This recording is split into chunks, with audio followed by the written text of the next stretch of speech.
आप कॉपी करिए। अब हम नेक्स्ट टॉपिक की बात करने जा रहे हैं और नेक्स्ट टॉपिक है हमारा लॉस इन एनर्जी। मतलब ये है कि जब रीडिस्ट्रीब्यूशन ऑफ चार्जेस का केस अपन देख रहे थे तो उसमें एक तो पहले दो स्फीयर थे, लेकिन दोनों स्फीयर को हमने दूसरे केस में क्या किया था, एक कंडक्टिंग वायर से जोड़ दिया था। ठीक है, तो जब जोड़ते हैं तो हमसे पूछ रहा है कि एनर्जी में कितना चेंज होगा या कितनी एनर्जी लॉस होगी। ठीक, उसके बारे में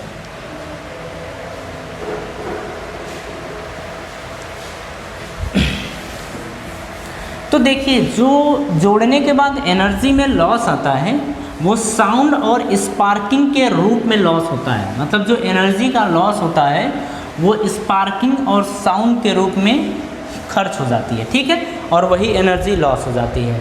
तो अपन बात करने जा रहे हैं अब लॉस इन एनर्जी के बारे में। अब यहाँ पे आप ध्यान से समझिएगा, पहले क्या था, पहले ये दो स्फीयर थे इस तरीके से, ये R2 था, ये R1 था इसमें। ठीक है, और यहाँ C2 Q2 और ये V2 था, यहाँ पे था C1 V1 और यहाँ पे चार्ज था Q1। बात समझ में आ रही है। अब देखिए, हमसे शुरुआती एनर्जी की बात करें U इनिशियल, तो हम लिखेंगे U1 प्लस U2, तो हम लिखेंगे U1 प्लस U2, ये लिख देंगे। ठीक है, अगर यहाँ पे चार्ज गिवन है तो हम क्या लिखेंगे, Q1 का स्क्वायर बाई 2C1।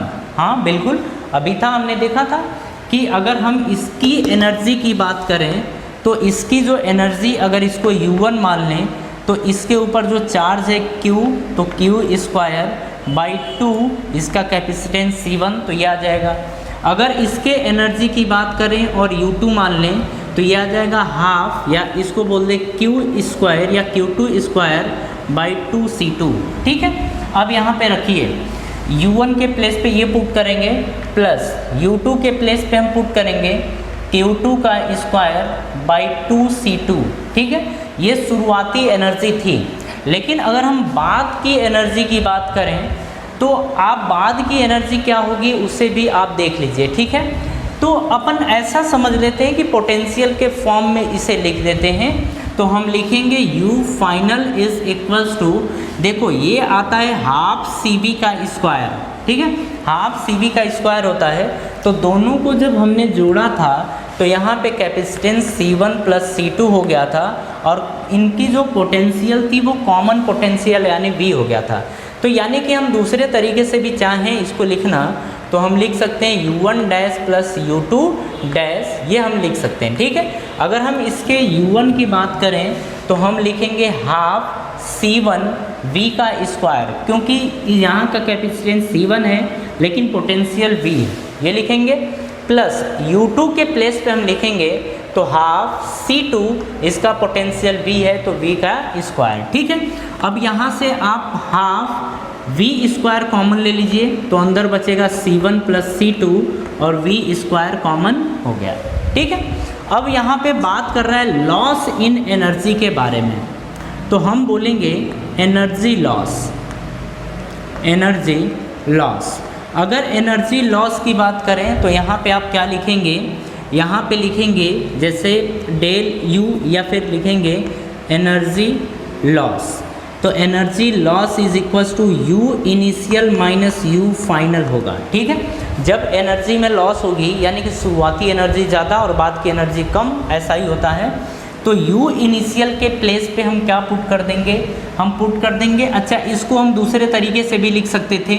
अगर इसे हम चाहें चेंज करना तो कैपेसिटेंस और पोटेंशियल के फॉर्म में, तो यहाँ पे एनर्जी U1 लिख सकते थे हाफ C1 V1 का स्क्वायर, यहाँ की एनर्जी U2 आ जाती हाफ C2 V2 का स्क्वायर। कोई नहीं, आप इस तरीके से कर सकते हैं। तो यहाँ पे हम लिखेंगे हाफ C1 V1 का square plus half C2 V2 का स्क्वायर, ये लिख देंगे। अब U1 के प्लेस पे अपन पुट करते हैं तो हाफ C1 V1 का square plus half C2 V2 का स्क्वायर माइनस, अब लिखेंगे यहाँ पे हाफ C1 प्लस C2 और इंटू V का स्क्वायर। ठीक है, लेकिन V के प्लेस पे हम पुट कर सकते हैं और V कॉमन पोटेंशियल, और कॉमन पोटेंशियल के प्लेस पे पुट करेंगे C1 V1 plus C2V2 upon C1 plus C2 और इनटू मतलब स्क्वायर, इसका स्क्वायर कर देंगे। ठीक है, जब आप इसे सॉल्व करेंगे तो आपको एनर्जी में कितना लॉस हुआ है वो मिल जाएगा। ठीक है, तो आज की सभा हम यही समाप्त करते हैं। मिलते हैं नेक्स्ट लेक्चर में एक नए टॉपिक के साथ। Thank you.